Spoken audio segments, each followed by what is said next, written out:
Hello, this is Robert again. I wanted to do another video about animation, 2D animation, and this time I wanted to show a different action besides running. And the action that I wanted to do was a jump from one side of this page to the other side. And I've already loaded those files in, and I've got a file here, and I've scanned them all in. I drew these, and then I scan them in individually and then label them 001 all the way to 19 because Final Cut asks for it to be that way. If not, it won't work correctly. And then when you get done scanning them, you bring it in to Final Cut, and I already have it imported in here, but you go to File, and then you go to Import, and then import the folder. And when the folder is imported, you want to open the folder up, grab all the files, copy them, place them down here in your timeline, and then paste. Now, once you're done with that, now you can start setting the duration time. Now, for this one, I wanted the jump sequence to go a little bit faster than yesterday's video. What was it? The running animation. I think I put that at like 4/10 of a second. And for this one, I went with 5/10 of a second. It makes it a little bit slower, but not noticeably. So what I did is on the very first frame, I wanted it to be, let me see, here's the very first frame. I wanted the very first frame to last a little bit longer than 5/10 of a second. So what I did is that I just selected the first frame and then changed the speed, the duration here. And I went with 8/10. And when I was happy with that, click OK, and I left everything else at 5/10. And then the last frame I wanted it to last a little bit longer, just so that when it gets saved out, the video just doesn't end abruptly. So I've changed this one to 1 second. Once I press that in there, press OK, and everything is OK.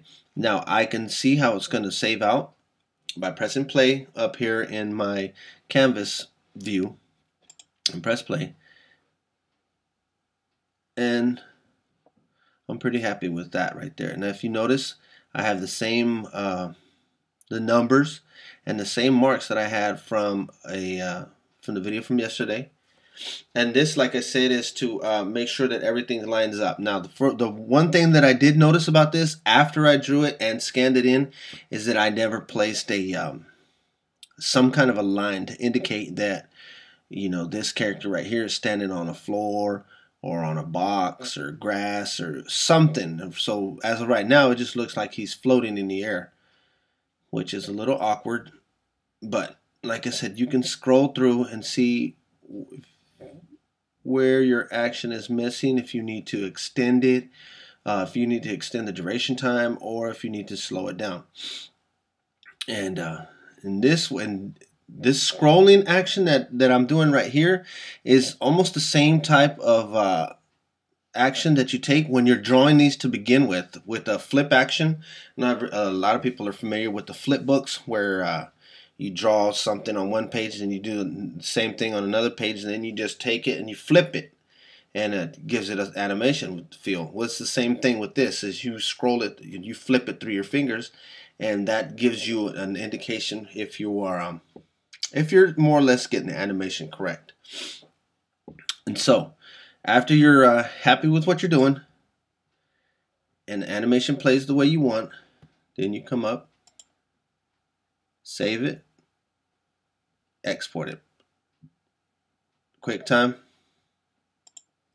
Save it out as whatever name you want in the folder that you want, and then hit save. Now, I've already saved it, so I go in here, click the animation. When it comes up, then you can play it. Now this one,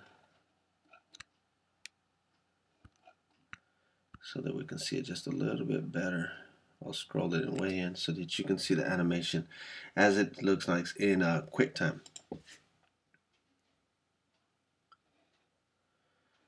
I'll get one more view without the play button in the way.